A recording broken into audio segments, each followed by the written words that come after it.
Welcome. Thank you very much for coming today. Like I said, we're going to record this so that we can all see it on YouTube later on. The reason for this meeting today, the reason you're all here, is to find out more about pricing. My name's Scott Bruckner, by the way, if you haven't met me before. I've been doing sculpture for about 25 years now. Been a part of the Carlsbad Oceanside Art League, North Coastal Art Gallery for about 10 years, so I know quite a few people.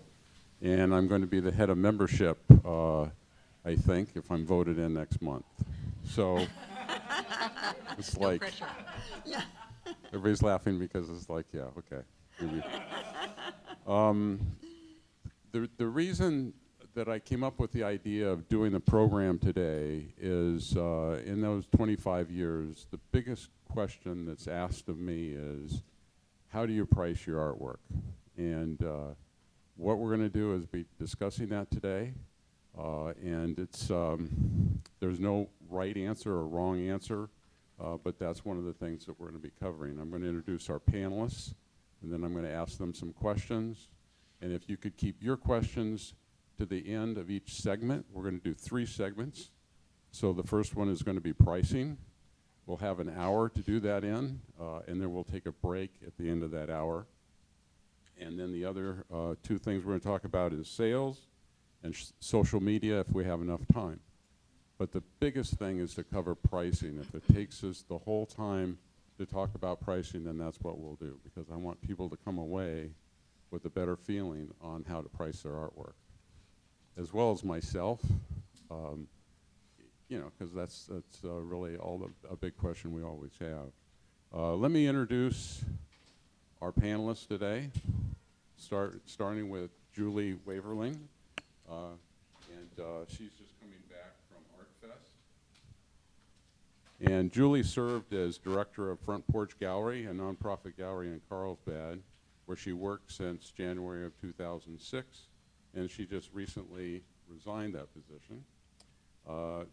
There she curated exhibits, works, and regional-based artists, oversaw the operations, including developing programs for residents of Front Porch communities, and juried exhibitions both for the gallery and outside organizations. By the way, I'm not having a stroke. You see me shake? I always shake. Sorry. Julie is represented by ugallery.com, where she is a top artist. Her work is also sold nationally through the exclusive Crate and Barrel and ugallery.com partnership, where she continues to be a top seller. Additionally, Julie is represented worldwide with fine art publisher Image Conscious. Julie's work has been exhibited internationally and featured in the books A Walk into Abstracts 2 and Jomshi and Beyond. Hope I pronounced that right. Close. Okay. The other panelist that I have is Denise Serro, and she's someone I've gotten to know because of her unbelievable talent and pulling people in by her weekly newsletters and phenomenal YouTube videos. Her skill in cultivating buyers and presenting her artwork for sale on multiple platforms and venues has led me to include her as another artist with a wealth of experience.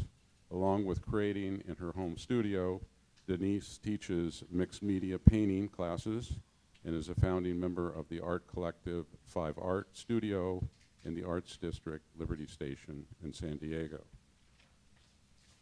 So to kind of kick off, I just kind of wanted to open with a general question, which is, what would you advise, what advice would you give on how to price one's artwork?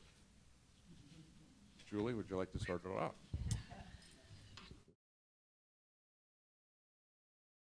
Can you guys hear me okay? All right. It's Julie Weaverling, just so you know. And okay, my advice for pricing, it's complicated and also pretty simple. The first thing is I feel it's super important for artists to come to terms with what is it that you're trying to achieve. You know, are you looking to simply sell some art that you're making? Are you looking to build an art career? Are you looking to be able to pay for your supplies? Are you looking to be teaching? So I think sort of setting that stage with what do I want? Because if what you want is to sell any work that you make and you're not super interested in doing some of the other things, then that's a little bit easier. I would suggest that you need to look for artists who are approximately at the same level of technique and ability that you are currently showing. You then need to also decipher, are these artists, like you might be a brand new starting artist and maybe you're just super gifted and so you're already on par work-wise with someone who's been doing and selling art for 10 years. Regardless, the sales that someone else has already achieved does make a difference. So if you feel like your work is as strong as someone who regularly sells but has been doing so for 10 years, it's probably not appropriate to start your work at that level. So you know, and there is, as Denise and I, you know, would both agree, there's no set formula per se. Every artist has to kind of decide for themselves, like, what am I comfortable with? I have worked with artists whose work is absolutely fantastic, and their goal was to sell everything they made. So they priced things, you know, relatively and actually quite low compared to the value of that work. But that's what they wanted, and their work did sell. And so for them, they were achieving that goal of being able to be prolific with creating and also prolific with selling. They didn't want to have to store things. So those kinds of considerations. So I would say, you know, look at peers of your work, and if they are very experienced and very highly saleable, think about, you know, pulling your starting number back maybe 30%. You could do 50%, you could do 20%. It's kind of where's your comfort zone. The other thing that is a really good way to do it is by price per square foot. And so, you know, sometimes you don't do that right in the beginning because you're just not exactly sure where you should start.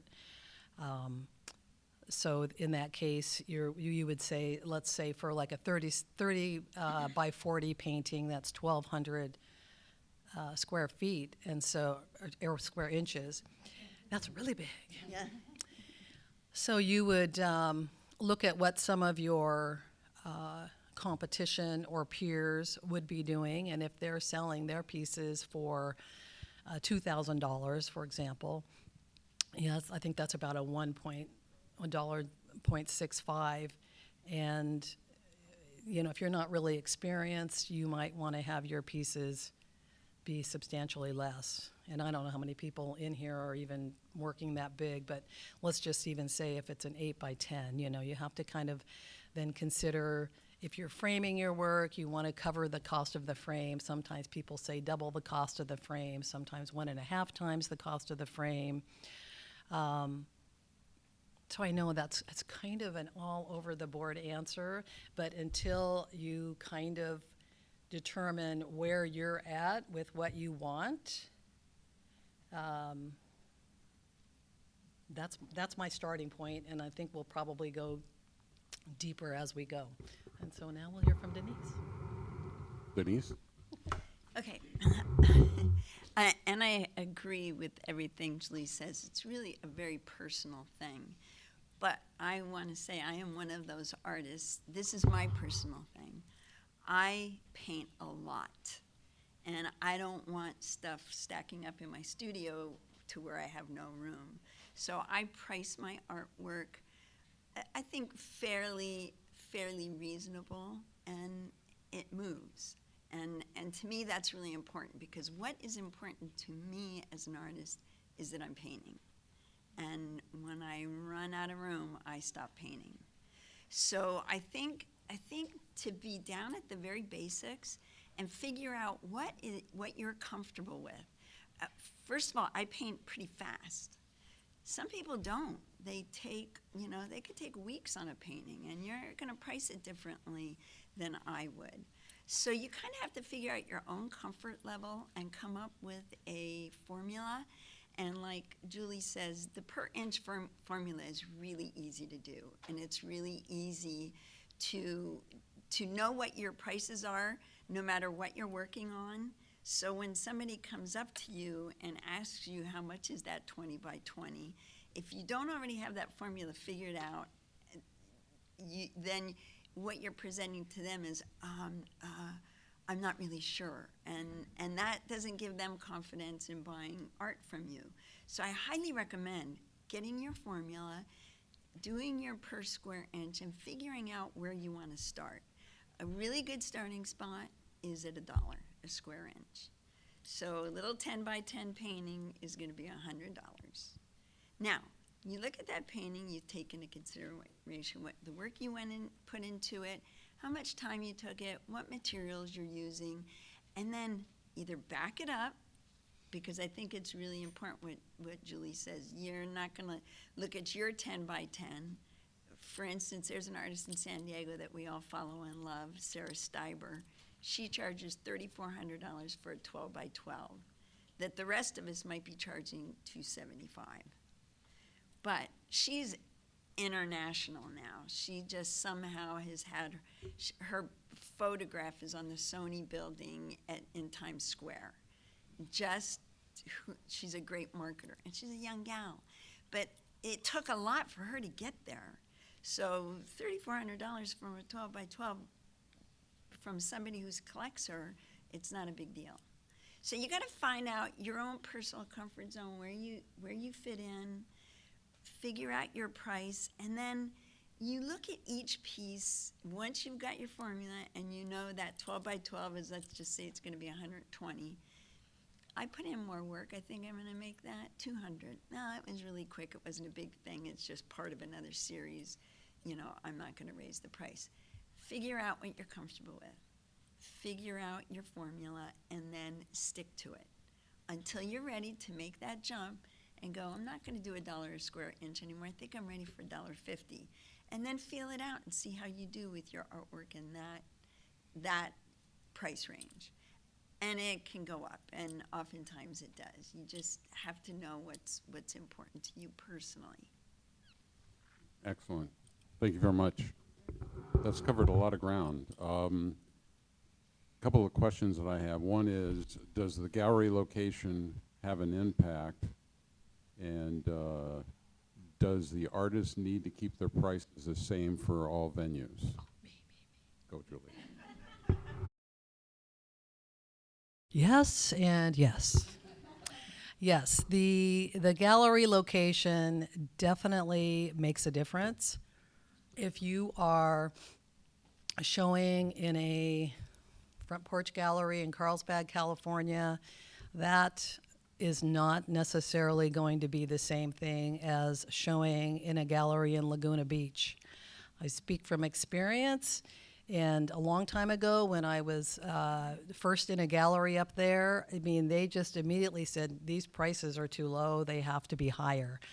And this gets to be a tricky thing, because I feel very strongly that artists should keep their prices the same across the board, no matter where you're selling.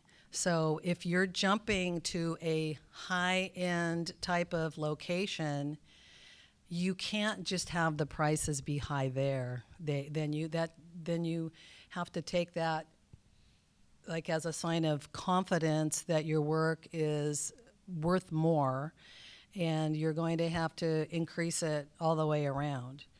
And The only way for me that I think is really okay to discount is if you're doing a friends and family sort of thing, or maybe you're having the occasional sale. But in terms of consistency, if you want to work with galleries, and here again is where it really depends on what do you want, what's your motivation. If you want to be in galleries, you can't have one gallery have one price and another have a different price.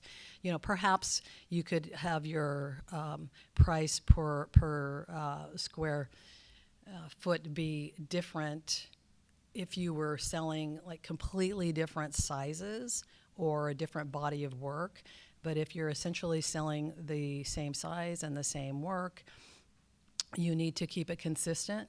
And the other thing is, I've had a lot of artists do this with me over the years, where they sell their work for, let's say, $200 at your North Coastal Art Gallery, and then if they get into a show at Front Porch Gallery, and this applies across the board, they add the commission on. And you can't do that because a gallery does not want to work on trying to sell your work if they're competing against you. If they're competing against you and your website, it's really an unfair situation, and the gallery is taking the risk and having a show, and it costs a lot of money to have a show and to have the reception and to put everything online and to try to sell things. There's a lot of money that goes into that, and if our chances of selling something as a gallery are that much lower because the artists are jacking up the price, so you have to kind of figure out where's your comfort zone where you could be comfortable selling at your sort of your home gallery versus going to an outside gallery without, well, also it shows that you're professional if you even understand that, because when people come in, they're like, okay, well, normally it's this much, but now I'm going to add this much on. It's like, it just doesn't work. So that consistency is super important. Did I miss half the question? No. Okay. You got it. Perfect. And I'm going to say as an artist, because I've been in both spots where it's like 50%, what the heck? I can sell it myself, blah, blah, blah. It's so worth it. Galleries have your back. And you have, if you go into it knowing that you're going to a gallery and they turn the lights on, they answer the phone, they have the people there, they're bringing people in, they're promoting you, it is well worth whatever the commission is that they're taking. And I think that's really important. They're not out to get you, they're out to help you. And it's worth spending the money for it. And sort of one last thing on that subject is, I think a really good way to think about it is, if you have your work in a gallery and it's priced, the same as it would be somewhere else, let's say, let's just use the standard 50% commission. If the gallery does everything it can and they sell your work, they're entitled to that 50% commission. If you sell that work, then you get that 50% commission on top of what you would be getting. So it's kind of it works out both ways if you keep the pricing consistent and fair, and you think of it as whoever sells the work gets that portion of the sale, whether that's the gallery or you, the artist. Great. You mentioned something about a body of work or something to that effect may be priced differently. The question that I have is, if you do just 8x10s or whatever size it is that you normally do you always price all your work the same? Or if you do a body of work, let's say, that you have more pride in and you want to price it more, do you price it more? Or is it just basically everything that's that size sells for that price? My opinion would be that you have one price for the size, and there will always be things that you think are better than other things that you've made, but that doesn't mean that that perception will be the same for someone else who sees it.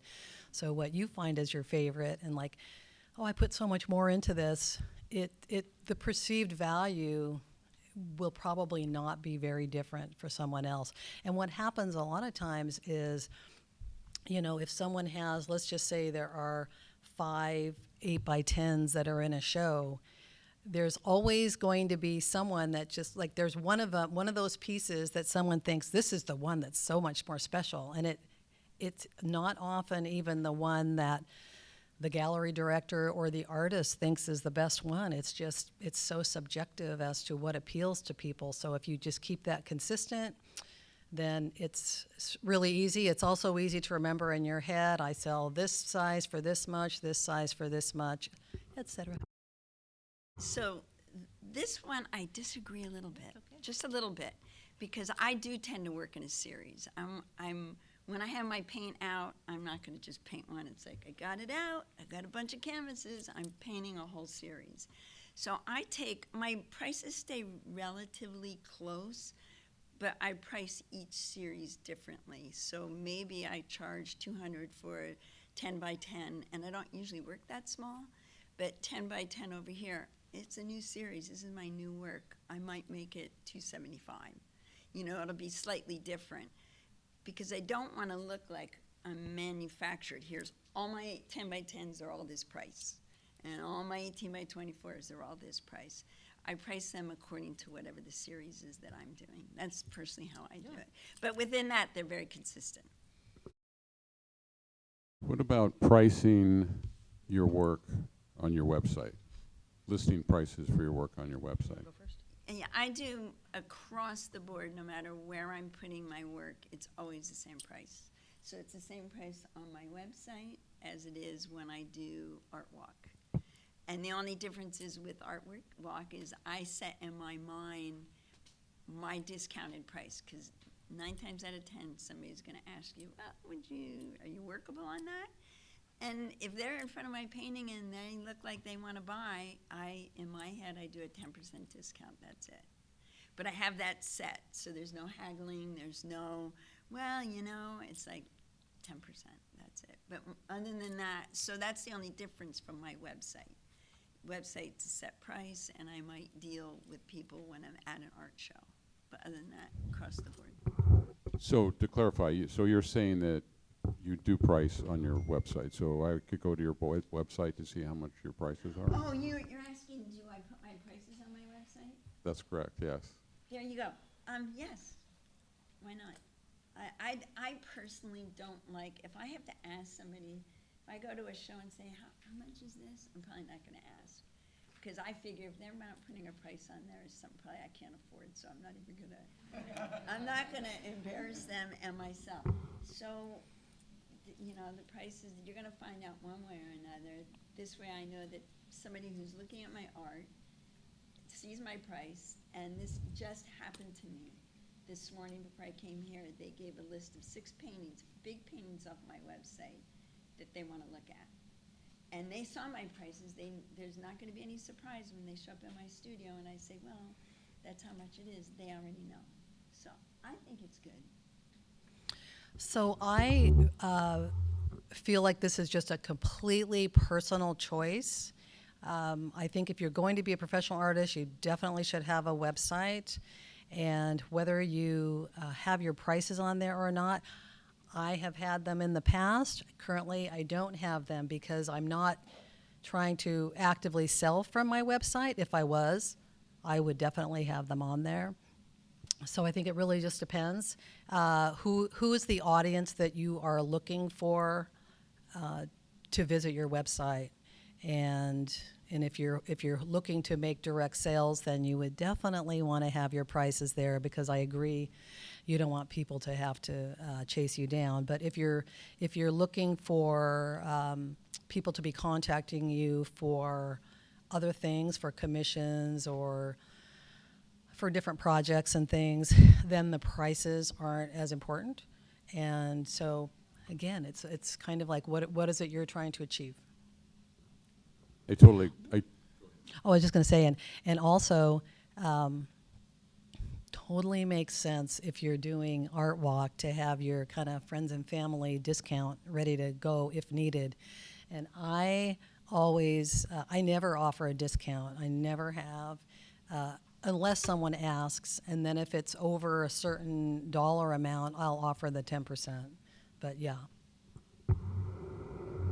And I echo your point. I have a website, and I had prices on my website for about 2 years, then discovered nothing is selling off my website, so why do I have prices on my website? So I took them off.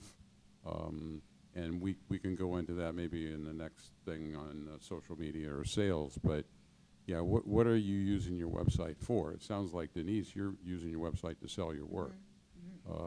My website is more of my portfolio than anything else, but then I do sculpture, so it's different.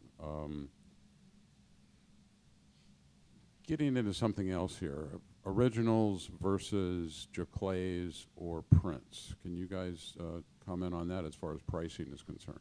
Ooh, as far as pricing. Oh boy, it always depends on so many things.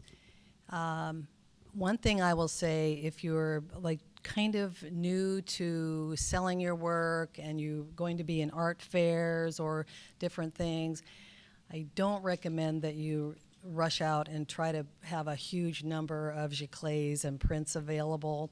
I know many artists who have done that, and it's generally just not necessary. You know, you might to see over time that you have a couple pieces that have always had a lot of interest, so maybe you'll make a couple prints of those. As to the pricing, I mean, a giclée needs to be substantially less unless you have a really big name and you have a lot of sales, and the original is long sold, and or, you know, like I work with a fine art publisher, and so they, you know, I get royalties off of the prints and giclées that they sell. And the good thing about that is I don't have to do anything. The bad thing is, you know, the royalties aren't all that big.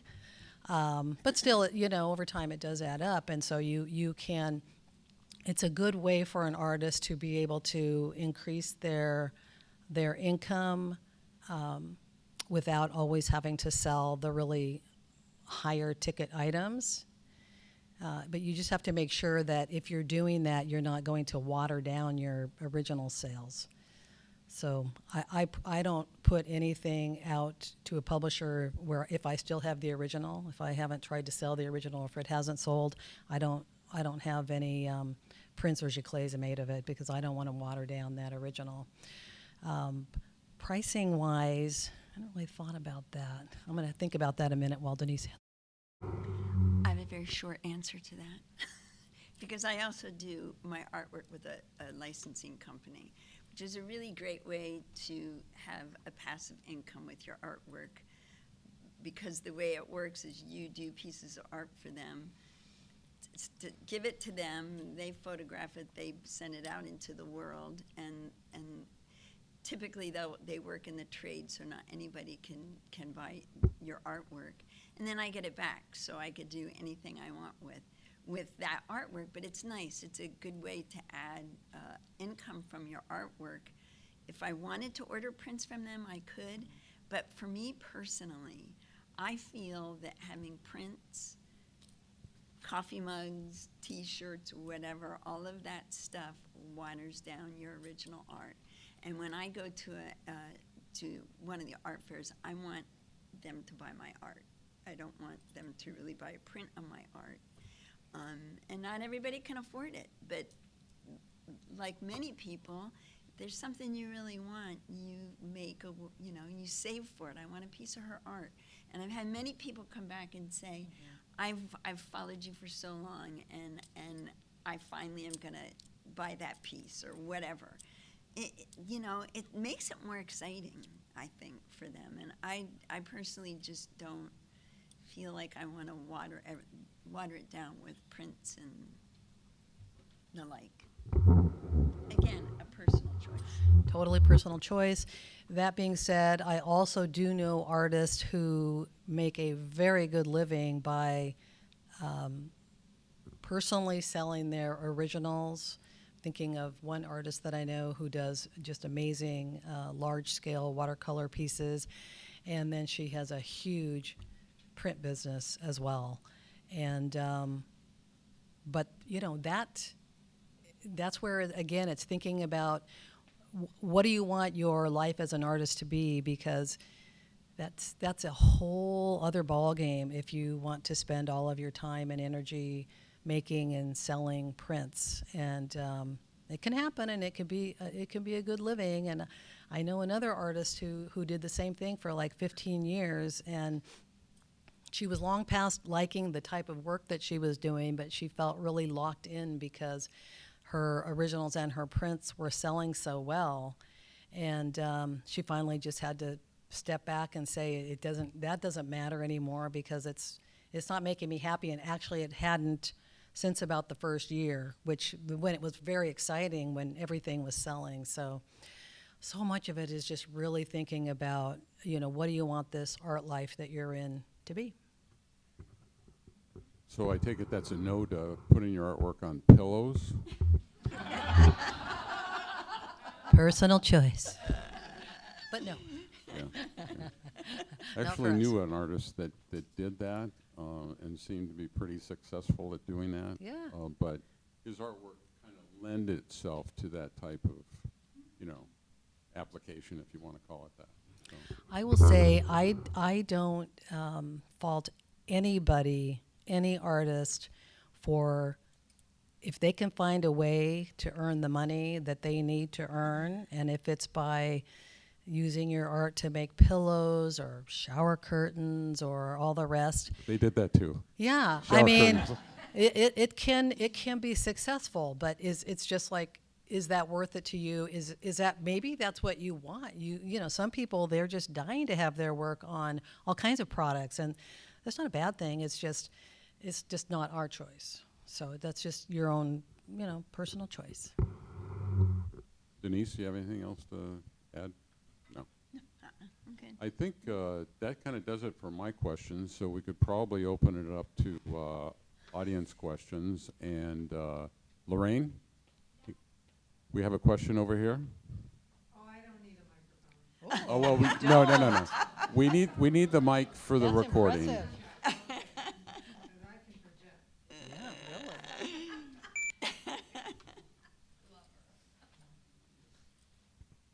No, can you hear me? Okay. So my question about the prints, you made a comment about if your original is already sold, is that then the time to make prints of that, rather than of something that hasn't sold yet? Well, that's my personal choice, because when I first started working with the publisher, it's been maybe 8 years or something. I did give them a couple things where the originals weren't sold, and I just didn't feel great about that for me and for what I was doing.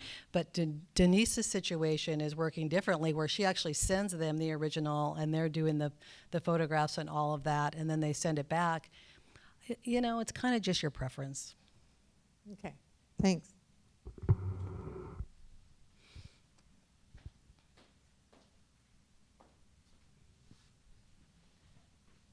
Hi. My question is there, how do you figure out what's not too low and not too high? Because I've seen art I love, and then I see how low it is, and then I don't love it anymore. Or I've put up the price of my prints higher than in my gallery, and they've sold. So I mean, one sold. Yeah. So I don't know what to do. Yeah. You want to answer first? Yeah, and that's a funny thing about the price point and how we look at it. If it's too low, we're like, well, it can't be that good. And I think as artists, it is really important to do some research and see what artists in your area, I can go on to artists and look at their websites from New York, and I'm not going to get those prices in San Diego. So, a matter of fact, I've had people from New York come here and buy art from me because I'm cheaper than New York. So I think it's important to do the research and see what's going on. It doesn't mean you have to do what they're doing, but it gives you a gauge. You can find the low point, the high point, and find your comfort level. I mean, just about everything we're saying here is you got to find your comfort level. We can offer guidelines, but it's really important that you are able to do that. And you can only do that through researching other artists to seeing where they are. Because if you are way too low, other artists aren't going to like that very much, you know, that are around you, because they're like, wait, and we've had this, you know, how can I possibly sell my art when they're doing the same thing for $500 less or whatever the amount is? So it's really important to do the research. Definitely, there are people that will sell their work a lot lower. And while I understand, as from an artist standpoint, that's really frustrating, I think everyone gets to decide for themselves. So those people, they're making their choice for whatever reason. I have seen the situation with an artist who was a quite experienced fiber artist with really amazing work. And she told me this story, that she was in a show, I think somewhere in Arizona, and there were a lot of sort of higher-end collectors there, and her piece was really, really amazing. And a collector was really interested in it until she saw the price, and the price was just too low. And so that was for that one collector she's going for, you know, the perceived, I buy the best. And so that artist did start raising her prices, not to the level where that buyer would have immediately purchased it, but she saw that maybe she was a little too low. I think that it would be important to kind of figure out your comfort zone, where your goals can possibly be met, kind of pick your point. I would say stick with it for a while, because, you know, one sale or not sale, it just doesn't mean that much. You know, you kind of have to see, you kind of have to get a gauge over time of how your prices are coming off towards buyers. And I mean, let's face it also, you know, it's not that easy to sell art, you know, even good art, it's a hard thing. So there you go. My experience has been that as an art buyer, I've gone in, you know, I look at your work in the Cole every month, and I've bought work out of the Cole Gallery. My thing is that I've seen is an art buyer is going to see something, and if they really like it, then they're going to look at the price. That's been my experience, and that's what I do. And if it's a photograph and it's for $1,000, I'm going to take a pass on it, even if I love it and love to have it in my house and adore it. And I bought a piece recently that I thought was grossly underpriced, but I bought it because I really liked it. I thought it was a quality piece of artwork. But that's just as an art buyer, that's what I look at. I've never taken a pass because I've liked something and it's too low, but I have taken a price when I've looked at it and it's been too high.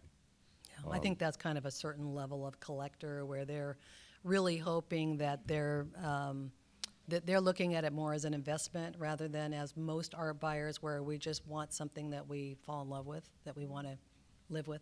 Right, right. So my question is, after you've sold a painting and you make prints, do you have to have it licensed, or is it okay to make prints because it's yours? Oh no, you could totally make prints and giclées before you sell the original or after. You retain the copyright. I retain the copyright with all of the pieces that I have licensed. It's just the matter of, do you want to put the time and energy to making those giclées and prints, or do you want someone else to do that? And like working with the gallery, they're getting the bulk of the money because they're doing most of the work. You've made the original painting, and so you'll get paid on that piece over time. But you don't have to wait. You don't have to have anyone else do it for you. You can just go to town this afternoon. And make my prints. Okay, Yeah. thank you.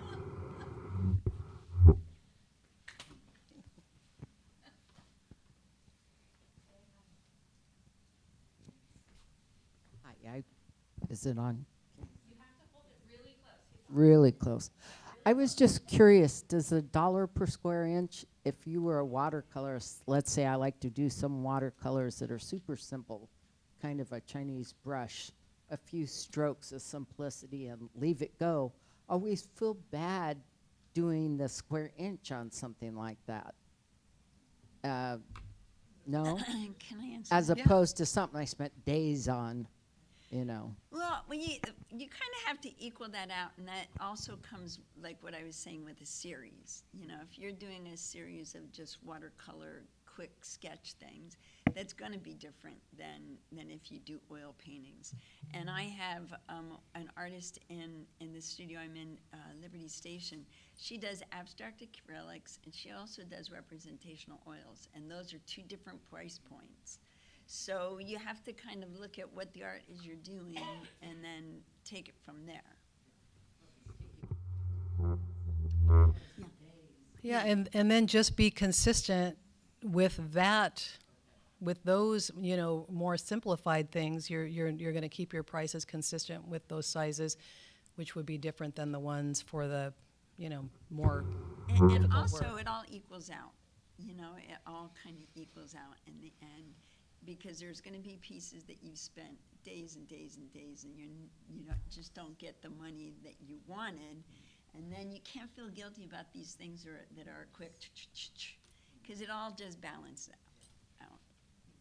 I have a quick question on size. If you're pricing, you know, $3 a square inch for something small, because it puts it at a couple $100, and then you're pricing when you go big, 3 feet by 4 feet, 3 feet by 5 feet, is it more of a curve, or is it the same per square inch? Because it makes the big pieces really high. Well, I actually, on Tuesday, in our studio, there's 6 of us artists, and we have a Tuesday morning meeting, and I went around and asked them, okay, you guys, let's talk about how we price our work. We all generally do the same thing, but all of us will, and I was kind of surprised because I don't know exactly how we each do it. We start out with our square inch price, but as the pieces get bigger, we might drop that a little bit, because, you know, $3 is a square inch for, you know, a 5 foot by 6 foot is going to be pretty pricey. And that being said, one of the artists in our studio doesn't. She figures out her square inch price, she times it by a certain amount, and she gets what she asked for, and she's rather high. But that, she knows her clientele, that's who she is, you know, that's who she works with. It is pretty typical for the price per square foot to go down as it gets bigger, but then you get to determine like how big does it have to be before you start lowering that, and you don't have to lower it all that much. So, yeah. A couple of people. I'm curious about the licensing. I've been looking at things like Fine Art America for prints and stuff, but I'm not really sure where to even begin. Do those licensing companies approach you, or do you seek them out? Do you have any insight? The one that I'm with, I was invited in by another artist, presented my work to them, and they invited me in. And it took me like 3 times before I was able to get in. And because they looked for a specific thing, they're basically looking for something to hang over the couch, which is not always my art, but I could accommodate that. I could, because they're selling to a wider range of, in my case, interior designers, hospitality, in the trade. So I do really a lot of mixed media. I've got all kinds of stuff in my work. That's not what the norm wants. So once I got down to the kind of work they were looking for, and they took me, now I can kind of push the envelope with them a little bit. But did that answer the question? Yeah. I was also approached by the company that I work with So they did find me, they found my website.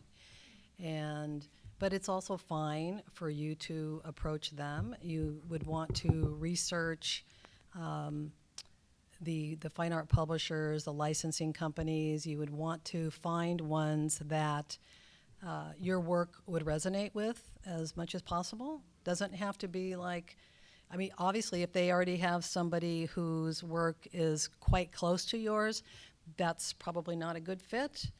But if you find companies and you see that they have a wide variety and your work you feel fits in there, then you could look to see on their website what their submission guidelines are.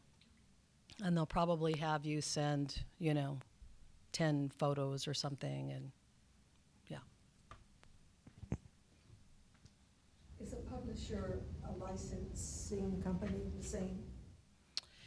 So they can be, but they don't have to be. Mine does both, and I don't know, yours probably does both too. Yeah. What does licensing actually mean? So it means that they're using your image, you retain the copyright, they're using your image and they're licensing it for, it could be for prints, for giclées. Some people license their work for all kinds of products. The one that I work with, that's not their business model. But some do, and some artists are really happy with that. Yeah. Do you have the names of any publisher that would be on a different level, or someone who's just beginning? Honestly, if you're just beginning, personally, I don't know that that's the right time to approach a publisher. Yeah. I think you would want to feel like your body of work is pretty solid, and that you have sales, and because those are things that are going to draw a publisher, a licensing company to you. That being said, you could also create a body of work specially to try to send out to licensing. There are people that do that.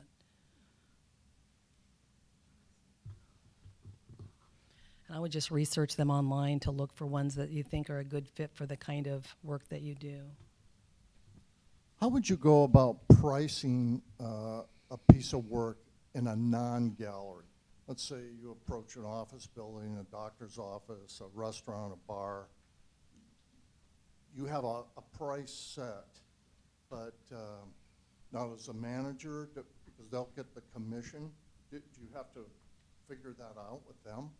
Can they, in other words, will they charge more than what you want, and now your art's overpriced it? My experience is that sometimes venues like that will ask for a commission, sometimes they don't.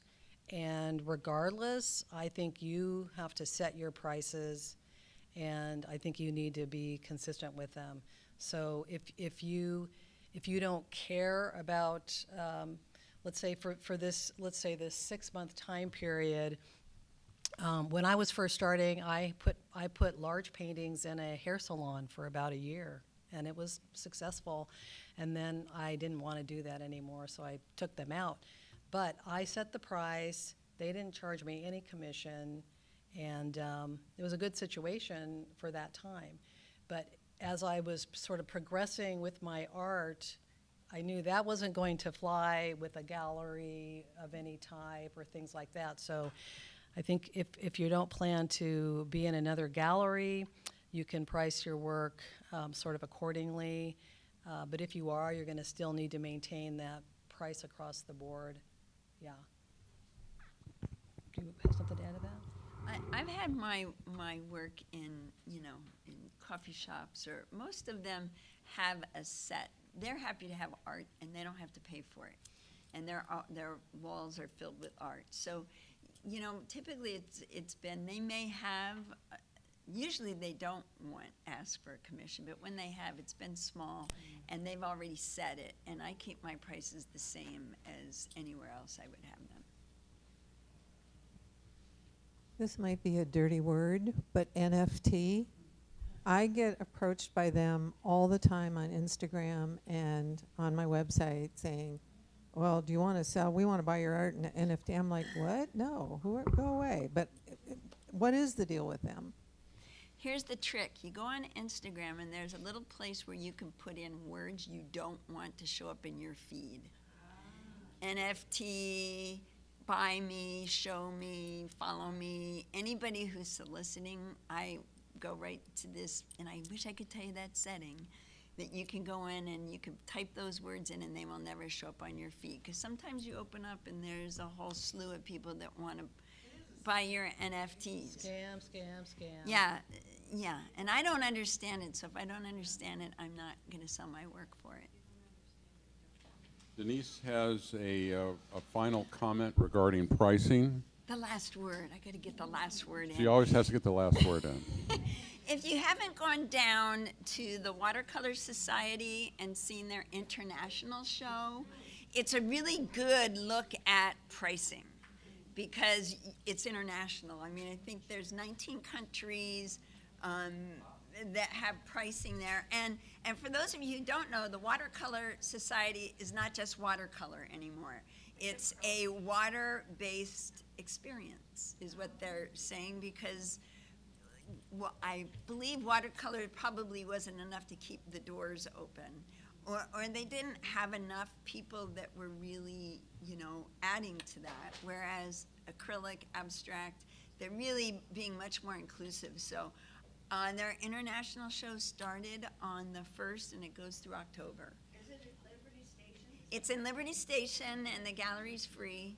And are you in that show, Denise? I'm in that show. I That's had a not why I'm feeling. telling you. And you'll see the piece that I got in was the last thing in the world. It was literally a piece at the end. I went, yeah, I'll throw this in. Oh my gosh. And it's nothing like you would think would be in a watercolor show. So I really recommend it. It's got some great work. Is Goldman in it? Is Goldman in it? Who? Goldman's? Ken Goldman? Okay, so we've finished I know the pricing. name, that is. You've had a chance to, everybody's had a chance to ask their questions. We're going to do the same thing with sales. And then with the time remaining that we'll have, we'll answer the phone in the front row. We'll go into social media. So with sales, I actually have a quote that I want to start with. This is from a gallery owner in Scottsdale, Arizona. And he says, there's a strong sentiment among some artists that money and art don't mix. Some think that applying business principles to art somehow corrupts the purity of artist process. Indeed, for some, selling is selling out. So thank you for coming again today. Starting out with the first question that I have in sales with Weaverling is the best way to start selling your work by putting it in a co-op gallery, or are there other suggested ways of selling your work?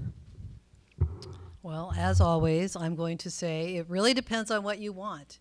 So co-op galleries are wonderful in many ways. They have their place if you're looking for a starting point that can last for a long time. If you're looking for community, if you want to be able to get together with other artists, art making is a rather solo endeavor most of the time. So sometimes just the camaraderie that can happen with a co-op, I think people can enjoy. Is it the only way? Is it the best way? No, I can't say that, but it's possibly a really good way. Other ideas would be to do small art fairs, the small ones, the Carlsbad Street. They have an art fair that's like in the summer, which is separate from not the street fair, but the art fair. Or most of the towns around have their own art fair where you set up a little booth, or even Art Walk. You don't have to be super experienced to join in Art Walk. Now, obviously, if you're Denise and you do it regularly, you're going to have people that come to you. But just for the experience of doing it, I'm kind of believe that all of the experiences, number one, they'll help you to understand what you like to do and what you don't. You might do an art fair or two and say, that is not for me. That is, I don't like the setup. I don't like to I don't like just having people milling around. That might not be appealing to you. Where the co-op gallery might be great because you take your work in once a month, and then you have the reception and you have the community. So all of those things, I think. Okay, so I'm gonna save the rest for my later comment, but basically, sure, why not start there? You know, why not? The one thing I will say about co-ops, which as a gallery person, as well as an artist, as well as I've done a lot of jurying, outside jurying, the only thing I really kind of don't care for that much is how many awards are given at co-ops. I feel like it's way too many, and I think it dilutes them. And I think it's, unless you're getting the very top, the very top prize, it's not, you know, if you're one of 7 people getting something in a category and there's 6 categories, it's like too many. But that's just my personal preference. I like to 1, 2, 3, 2 honorable mentions.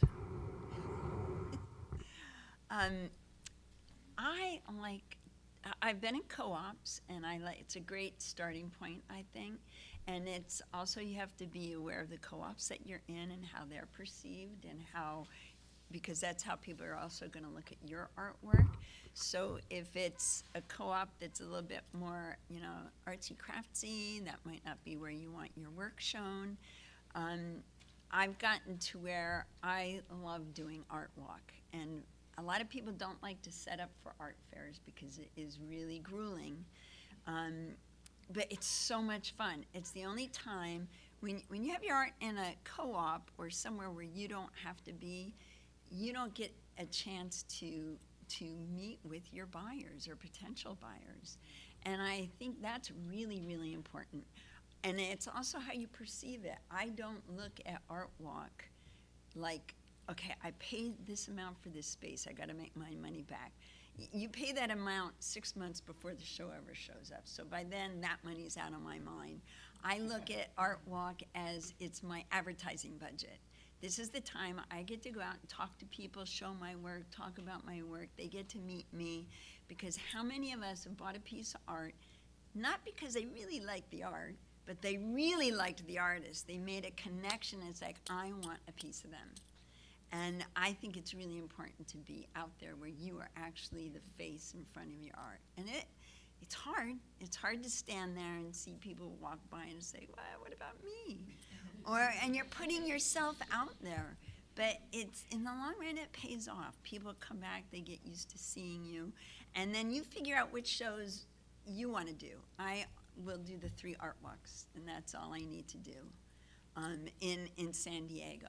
I'm going to try an out-of-town show coming up in November, so we'll see how that goes with all the expenses that go along with that. But I'm kind of excited about it.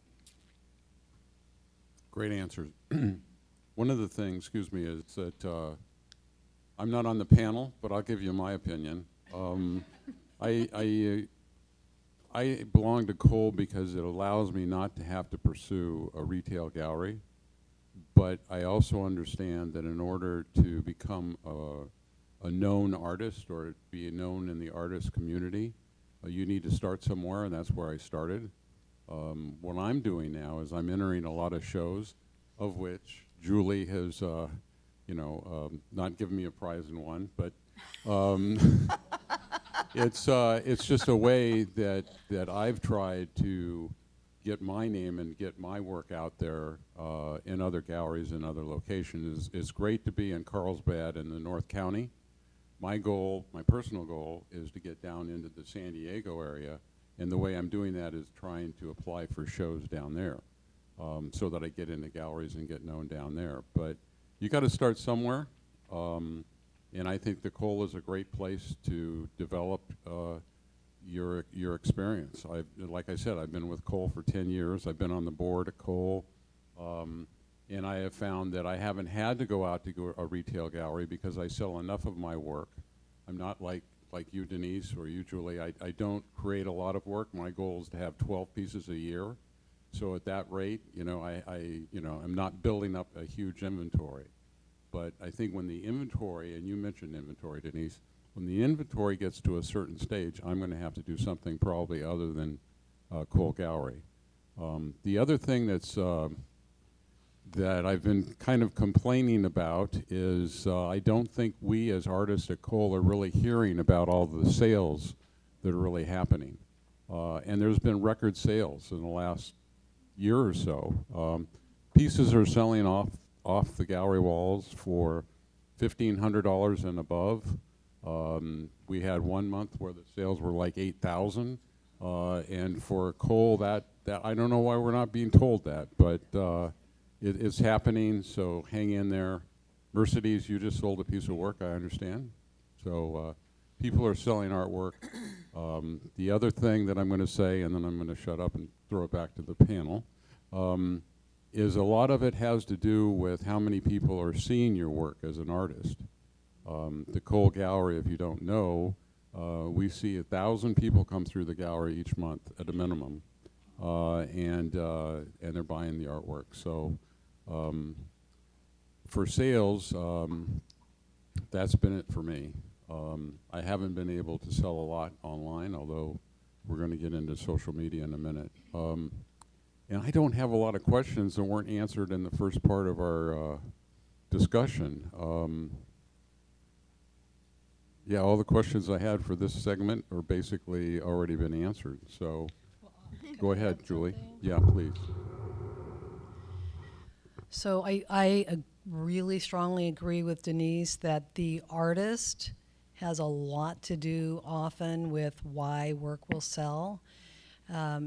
If you are in a show at Cole or wherever it is, if it's Art Walk, if you try to be there to attend so that you can talk to people that might be interested, and I know some people aren't comfortable with that, but the more you do it, the easier it will get. And if you think of it that they want to have a conversation with you, they want to meet the artist, it's important to people, and often they might like the work, but they might really like you, just like Denise said, and so that might be the thing that tips them over the edge to say, yeah, I'm going to go ahead and get that, because they'll always remember that interaction and that connection.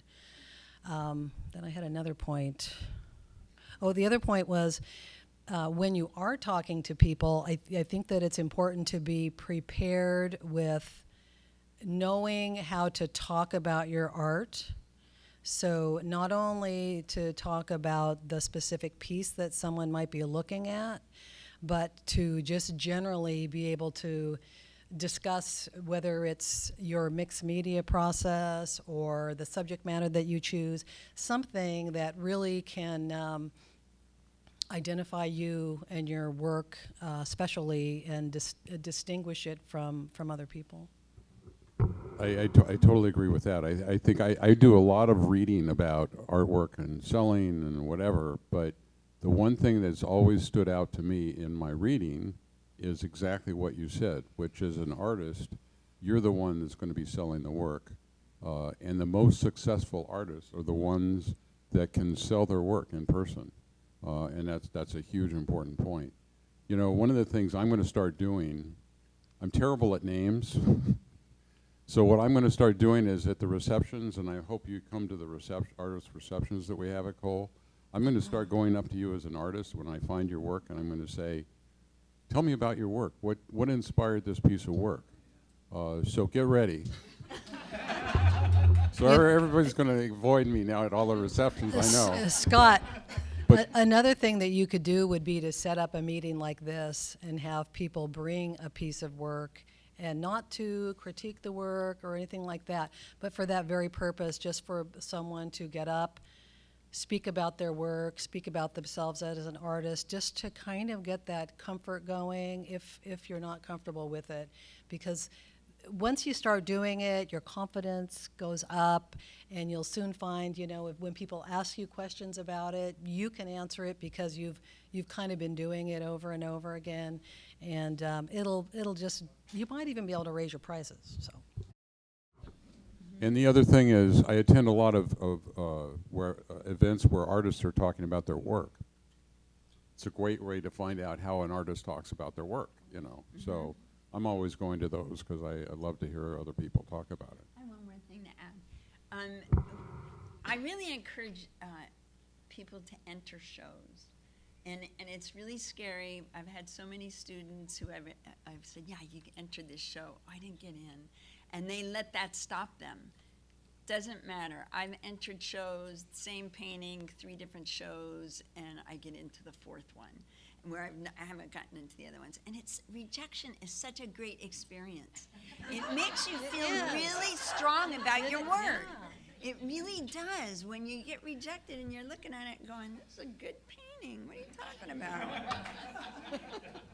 So I really encourage, plus when you do get in, you need to build that history. People, it makes you more, what's the word I'm looking for, professional. Yeah. It makes you, when they look and they say, oh, she's been in this show, this show, this show, oh yeah. They don't know that it may have been a little, local show. You have a history, you've built your history, your CV of being in shows, and you can list that. So it's really important. Like on your website. Like on your website. Yeah. If you go to my website, exhibitions, and you'll see all the shows that I'm in. To go off of that, if you are rejection, you cannot let rejection stop you. It can't get you down. You got to just jump back in if this is what you want to do and you want to sell your work.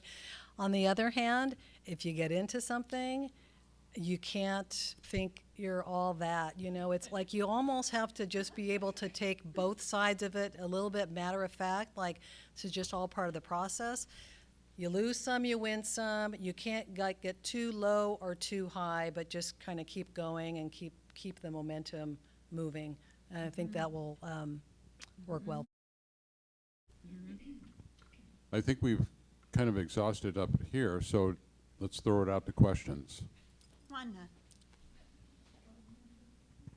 I don't have a question, but to Julie's remark about finding a place to get up in front of people and talk about your art. If you're a member of the Oceanside Museum of Art and the Artists Alliance, we do a quarterly critique. And critique is such a scary word, but that's really not what they do. We have up to 50 people come to these, and you bring in your piece of work and you stand it up on these. You can talk about it yourself, or you can just say, I just want comments. And people are very gentle. They don't say, well, that's crap, give it up. They don't do that. They're very positive. So it's a very good way to get out there and talk to people about your art. Yeah, very true. Any other questions? I will second the you should go. It's like one of my favorite Artist Alliance things is it's all levels and it's just artists and anyone can come. Like you can bring a friend, a significant other. You don't have to be an artist to attend. And it's just a fun evening talking about art. You get to see what everybody's doing. It's very inspiring.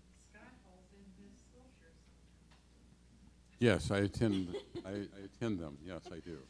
Yes, that's the Oceanside Museum of Artists Alliance, and the San Diego Museum of Art also has a group. It's called the Artists Guild. They also have monthly critiques, although they're not quite the same as OMA has because they don't do it in person. They do it on Zoom. But as an artist starting out, that's another thing, is you should join different artist groups that are in San Diego. And that's the way to find out what your art looks like as far as comparable and things like that. Some groups, even the Artist Alliance, they don't be quite as critical as some of these other smaller groups. That group is a wonderful group because they'll kind of tell it like it is. And I have a sculpture group, and they kind of tell it like it is, But you need to hear the truth. Otherwise, you're never going to grow as an artist. Your family's always going to say, oh, you're wonderful. You're like Michelangelo. I can't believe it. The things you do with wood. Let's go on to social media. I have a couple of questions about that. And we could probably do an hour and a half just talking about social media, or 2 hours. But the first question I have is, what have you found as the best platform for selling art? You go ahead first. I know this sounds like a broken record, but it's all very personal. And it's really tough in the climate right now because I think after COVID, a lot of people were home and they decided to become artists. And or they had to figure out how to sell, artists had to figure out how to sell their art. And social media just blew up. And it was all about Instagram, and it was, all about getting your art out there and getting seen. And we all got caught up in it. I know in our studio we have one gal in our studio within no time was at 50,000 followers on Instagram. And she only sells on Instagram. She does not do shows, she doesn't do art walk, she doesn't do any of that. But that's her thing. And she's also 34, I think she was at that time. So it was her demographic, and she worked it and made it happen. I personally have gotten it to where, and I think this is really important, figure out which platform you want to be on. Don't try to be on all of them because you're not going to have time to do art. You're going to just be juggling. I do Instagram begrudgingly because I think the half an hour it just took me to do that reel. I could have been in the studio. So that's kind of my mindset with it now, and I look at it and I never have really gotten, people recognize me and they might come to Art Walk and say, hey, I saw you on Instagram, that's why I'm here. But where I get the most bang for my buck is YouTube, and it's a free thing. And people will go there and they're not just gonna hit, like, and out of there. They're more often than not, the people that stick around and watch become your followers. They become people that are interested in seeing what you're doing. When I was doing classes online, I had a gal from New Zealand. I have people from back east that only knew me from YouTube, not Instagram. So for me, I found something that works for me. And between that and doing my newsletter, which is like number one, I don't care what they tell you, number one is your newsletter because you own that mailing list. And it's so important to have your followers in your palm, on your computer, instead of if Instagram or one of the other platforms has a blip or decides you've done something wrong and they make you go away, and you can never get those names and those followers back. So figure out which platform works for you. Like Scott said, we could go on for hours on this, but figure out which one works for you. Don't try to do them all, and then do that one or those few that you've chosen, do them really well, and commit to them. And sometimes it's not easy. I committed to doing one video a week on YouTube. I thought, it's gonna be easy. No. Some weeks it takes me 4 days to do that half-hour video, but I committed to it, and I'm doing it. So find the thing that you're comfortable with that doesn't take away from too much time away from your art time, because it is, when you're in an art business, you've got to marry the two.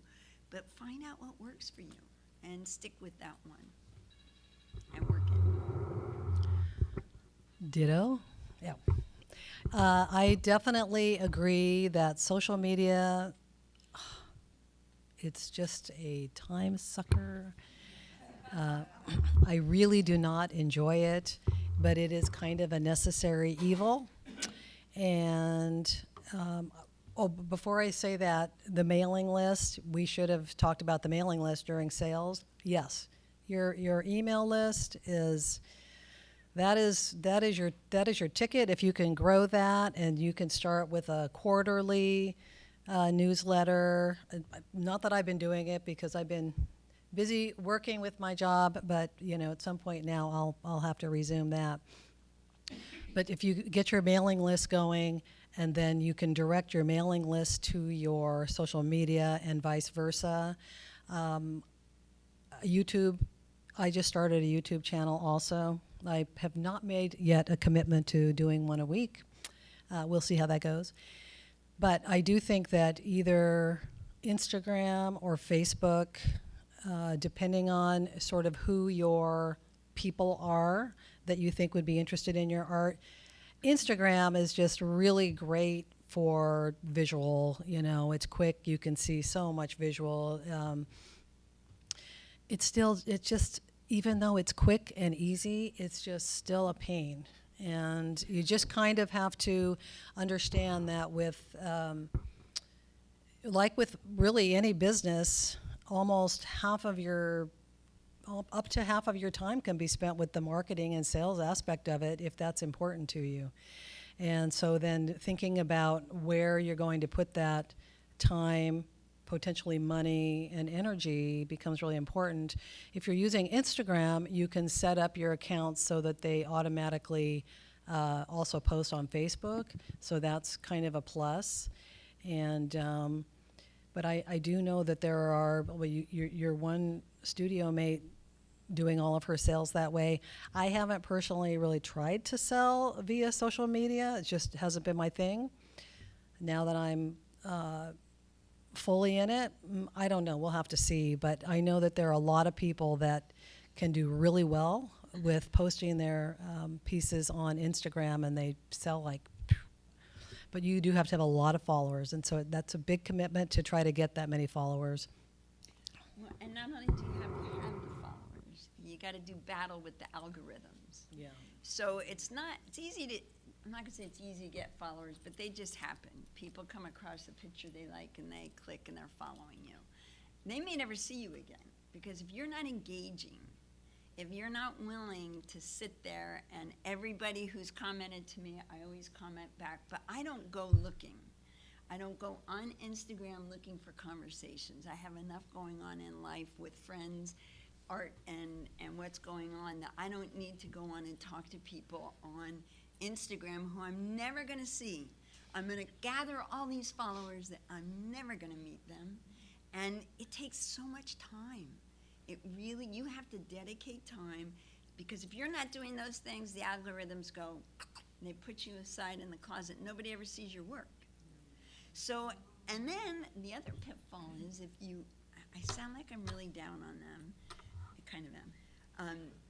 Another thing is when you sit there and you are going through and looking, a lot of people, especially sensitive artists that we can be, you start looking, going, oh, they do that. Oh, oh no. And you can spend there an hour looking at Instagram and walk away feeling like I'm nobody, I'm nothing, I'm never gonna make it.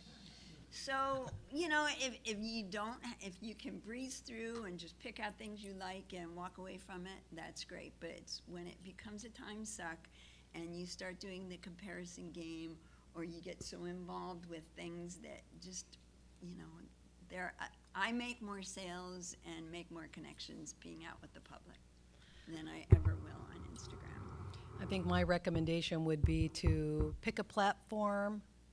Probably Instagram is your easiest, unless you're already doing Facebook, and then schedule yourself that time to do it, and just do it, and then get off, because it'll ruin your life. It'll take your life from you, and it'll take your art making time.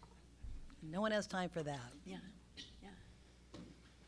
I'm not a part of the panel, but I love Instagram. I love it because I had like 200 followers, I think about 2 years ago. Now I have almost 700 followers. I stopped trying to add followers at 600, but what I did was I found out the people that were in my Zoom call, and I was going on Instagram, following them, and then sending them a message and say, saw you on Instagram, on this group today, started following you or something, so they know who it is. And that's how I built the people. I tried to friend only people that are San Diego based, that are artists. And now when I look at Instagram, I'm seeing all of your work if you're on Instagram, because I'm following you. And by the way, if you're a man and women start following you, take a look at who they are. And normally they're half-naked women, and you're not going to want to follow them back.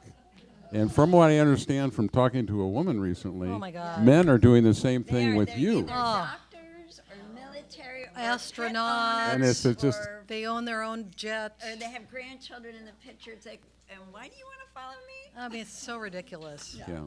So It's just I have another creepy. question is, are there other reasons for having an online presence? Can I say something about Instagram really quick? Because my kids all, of course, they're in their early 20s and they all do Instagram, and I'm always begging them to help me. But I will say that I have done a lot of sales over Instagram. When I'm out painting, I give people my cards with my Instagram, and because I plein air paint, I will tell people, I'll post it when I'm finished, and people will take it and they'll follow me on Instagram. And sometimes I get sales from people who are like, oh, I met you painting See? 3 weeks ago, but I love this week's. Can I buy it? Yeah. And I have shipped paintings all over the place, straight from Instagram. People they Venmo me the money, and then I send it off. But on Instagram, you have to deal with all the, guys, as well as NFTs, as well as all this other commissions that are all scams. I mean, you do have to put up with a lot of that kind of stuff, that then you have to just start to weed through it, and as long as you're willing to put up with that, you can do sales on Yeah. Instagram. Definitely. I'll go back to the question I was going to ask. Somebody didn't hear. I'll ask it again. But I did want to emphasize something that you guys brought up, which is, the time that's spent on like Instagram. And I don't know if a lot of young artists that are just following up understand it, but if you're going to really be a successful artist and it's going to be your thing, you could spend 50% of your time doing Instagram and marketing and showing up for a talk like this, like these two people have done. Thank you very much, to really help us out. But you need to get out there, and you can't just say, I'm an artist, I'm staying in my studio, that's what I love to do, I don't really care about anybody else. But I mean, you can say that. you can say that. If that's, you're perfectly, you can do that. You can say, And- that's what I want. And then when you pass away and your descendants find thousands Well, of that'll be pieces on of your them. artwork, That's on them. One thing I wanted to say about online presence, and it goes kind of back to sales really, is you can also consider looking to become a part of an online gallery. So I sell my work through ugallery.com. It's a capital U gallery.com. There's also Saatchi. There are many others, I'm sure. Singular Art. Yeah. Singular Art, yeah. Yes, They those companies can be very successful for you. And again, like I love U Gallery because when something sells, so I do, I create the painting, then I get all of it set up on my profile on the website. When something sells, they send me an email, they send me a shipping label, they send me a box. It's this beautiful system. And then I just print out the label, print out a thank you, and pack it in the box and take it down to the FedEx. And, it's very little effort once I get the profile set up. So there are things like that. Usually those, they are, well, for uGallery, for example, I don't know exactly what their criteria is, but I have referred some really good artists who have not gotten into it, and I've referred some really good artists who have gotten in. So I don't know if it depends on what they're thinking is hot at the moment or what is not, but I know you can get started with Saatchi. There is the Fine Art America. I know a lot of people sell pretty well through there. So you could kind of get your feet wet in a way, kind of stick with your group here that you've got, test out some different pricing ideas. Also, you could look at some of those sites for your pricing ideas, see if you can find sort of comparable work. And but so I think that you know, it is an online presence, so it is kind of important. Also, something that you might consider doing is creating a digital portfolio.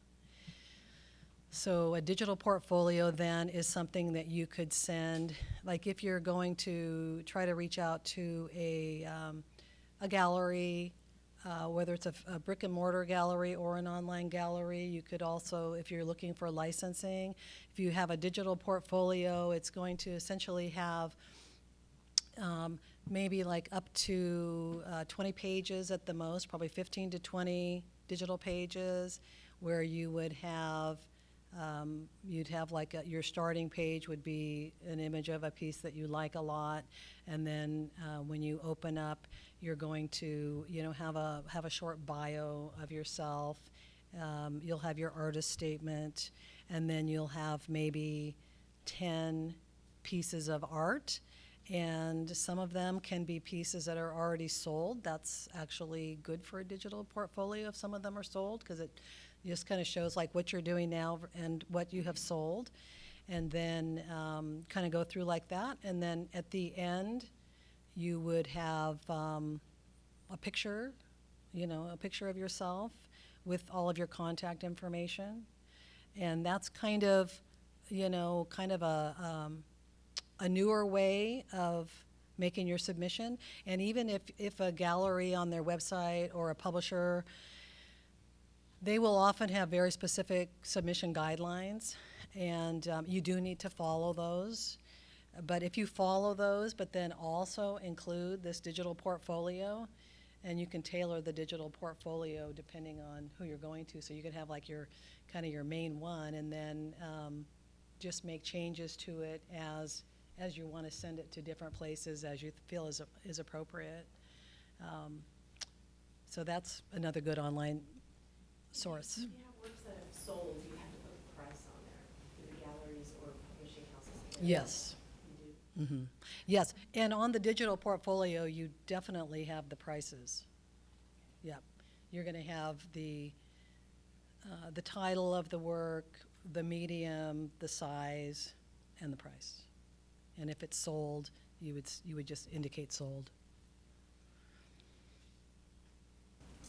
What about Pinterest and, let's see. We're gonna go back to you. Do either of you have anything to do with Pinterest or Etsy, or have an opinion? Well, Etsy is a selling site, and it's kind of, you know, I do see some really quality art on there, because I'll go in and look, but I don't think that's really where people go to look for art. Unless they say, hey, I saw a piece and it's, oh, you have a shop on Etsy, okay, I'll go check that out. But that's not typically where they're going to look for original art. As far as Pinterest, I know Pinterest has a whole business end of it. I have a business page and I've never dived into it because it was one more thing. Pinterest is always somewhere I go to look for something, because when I'm looking at that thing, then it will narrow it down to show me only what I want to see. So, but as far as selling or using that for a platform, Pinterest is great. I look at Pinterest all the time. yeah. And then when I really like something that I want to replicate or close to it, I'll look at where the artist is. And if they're in New Zealand or Australia or somewhere else, then I go, well, I can steal that idea. Now we know how you are. Question over here. Just want to say, I found myself on Pinterest, but not under my name, but under the name of Poal. Oh, nice. Oh, that's funny. Okay.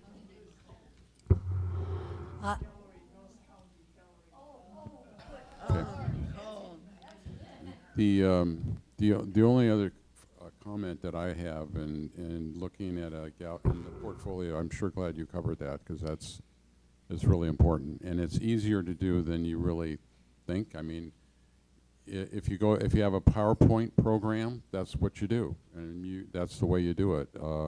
Apple, I don't remember the name of it that I have. I've got a Mac.